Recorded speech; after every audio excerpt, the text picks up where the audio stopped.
नमस्कार, ज्योती मस्के चॅनलमध्ये तुमचं खूप स्वागत आहे।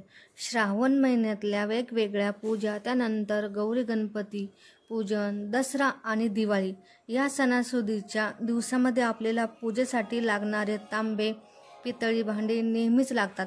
पण गडबडीच्या वेळी ही भांडी स्वच्छ करणं म्हणजे खूप अवघड असतात। अगदी चकाचक निघण्यासाठी तासनतास घासत बसावं लागतं।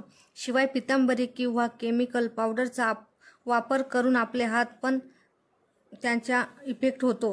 हात अगदी कोरडे होतात, तरी सुद्धा काळपट आणि चिवट असलेले डाग अजिबात निघत नाही। तर आज आपण पाहूया एक वाटी गव्हाचे पीठ वापरून एक अशी पावडर ज्यामुळे हे तांबे पितळीचे भांडे अगदी चकाचक आणि स्वच्छ निघतील। महत्त्वाचे म्हणजे अगदी कमी क्वांटिटीमध्ये ही पावडर आपण ही भांडे स्वच्छ करू शकतो। शिवाय घासाची सुद्धा गरज लागत नाही। फक्त ही पावडर हाताने लावून घ्यायची आहे। अगदी चिवट आणि काळपट अगदी पटापट स्वच्छ होतात। सणासुदीच्या दिवसामध्ये खूप घाई व गडबड होते। नैवेद्य, पूजाची तयारी करायची असते आणि ही भांडी पण स्वच्छ करायची असते।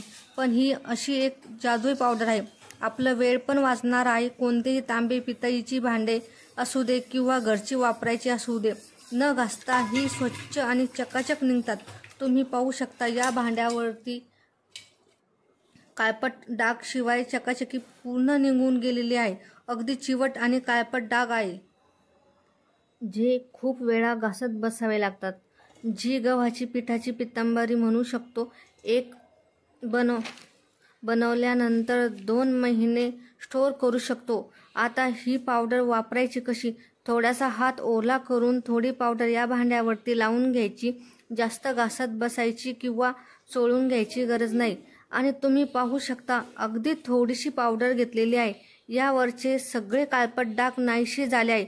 तुम्ही तांब्या पाहू शकता अगदी चकाचक झाला आहे। तांब्याला लगेच चकाकीपणा आलेला आहे, सगळे डाग गेले आहे। अगदी काळपट आणि चिवट डाग असतील तरी तुम्ही घासणीने सुद्धा वापरू शकता। अगदी थोडासा घासून घेतला तरी सुद्धा हे डाग पूर्णपणे निघून जातात। या प्रकारचे तांबे पितळे भांड्यांना आतून सुद्धा खूप काळपट डाग पडलेले असतात, त्यामुळे आतून पण त्यांना खूप वेळा घासावे लागत। अगदी थोडीशी पावडर वापरून तुम्ही पाहू शकता आपले भांडे स्वच्छ निघाले आहे।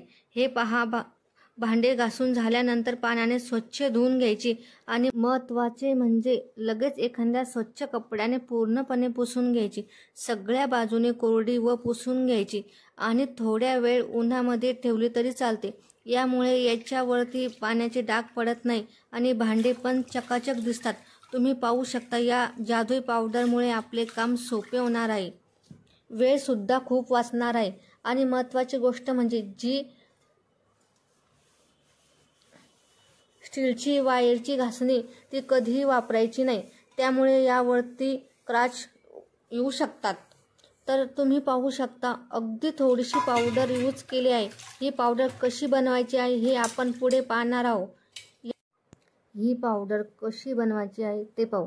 ह्या मिक्सरच्या भांड्यामध्ये 1 वाटी गव्हाचे पीठ घेतले। कोणत्याही प्रकारचे गव्हाचे पीठ वापरू शकता।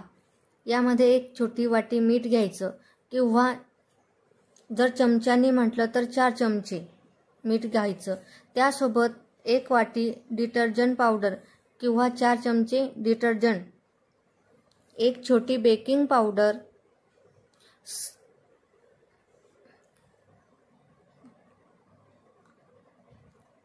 सगळ्यात महत्त्वाचा घटक म्हणजे सायट्रिक ॲसिड। हे कोणत्याही किराणा मालाच्या सहज दुकानामध्ये भेटतात, जास्त महाग पण नाही।